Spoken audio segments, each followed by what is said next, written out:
بانی پی ٹی آئی کو 12 شہادتوں کا بتایا، جو سینکڑوں شہادتیں کہہ رہے ہیں ہم ان سے اعلان اطلاع تعلق ہی کرتے ہیں۔ تحریک انصاف کا ایک اور بڑا یوٹرن، ڈی چوک میں سینکڑوں کارکنوں کی شہادت کے دعوے سے دستبردار۔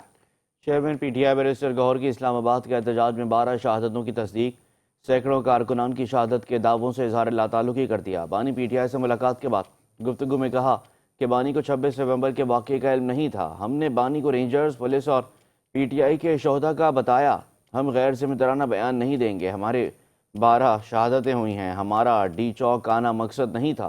کسی بھی لیڈر کو ریلی کے ساتھ ڈی چوک آنے کا نہیں کہا گیا تھا۔ گولی جس طرف سے بھی چلی نہیں چلنی چاہیے تھی۔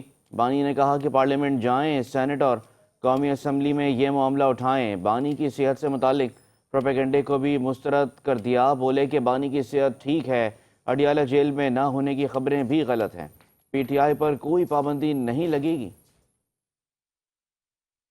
جب ابھی تک سارے لوگ آئے بھی نہیں تھے تو خان صاحب کا ایک ہی پیغام ہے، چاہے ہم سنگجانی تھے، چاہے ہم ڈی چوک تھے، کسی بھی جگہ میں ہیں، پروٹیسٹ وہاں کیا جاتا ہے جہاں امپیکٹ ہوتا ہے۔ جہاں بھی پروٹیسٹ ہونا تھا گولی نہیں چلنی چاہیے تھی، اسپیشلی جب ابھی تک سارے لوگ آئے بھی نہیں تھے، تو اس لیے اس کی کوئی جسٹیفیکیشن نہیں ہے۔ ساری دنیا ایک لفظ کہتی ہے ون از ٹو مینی، ایک بندے کی شہادت بھی بڑی بات ہے۔ آپ اپنے لوگوں پہ گولی نہیں چلاتے۔ گولی جس طرف سے بھی چلی، جس نے بھی چلائی، جیسے بھی چلی، گولی کی مذمت ہے، اس میں کوئی دو رائے نہیں۔ انشاءاللہ پاکستان تحریک انصاف پہ کوئی پابندی نہیں لگی۔ پاکستان تحریک انصاف پرامن پارٹی ہے، پرامن اور پولیٹیکل پارٹی ہے، اور پولیٹیکل سٹرگل کرے گی۔ ہر پاکستان کے ہر صوبے میں ان کی نمائندگی اور انشاءاللہ نمائندگی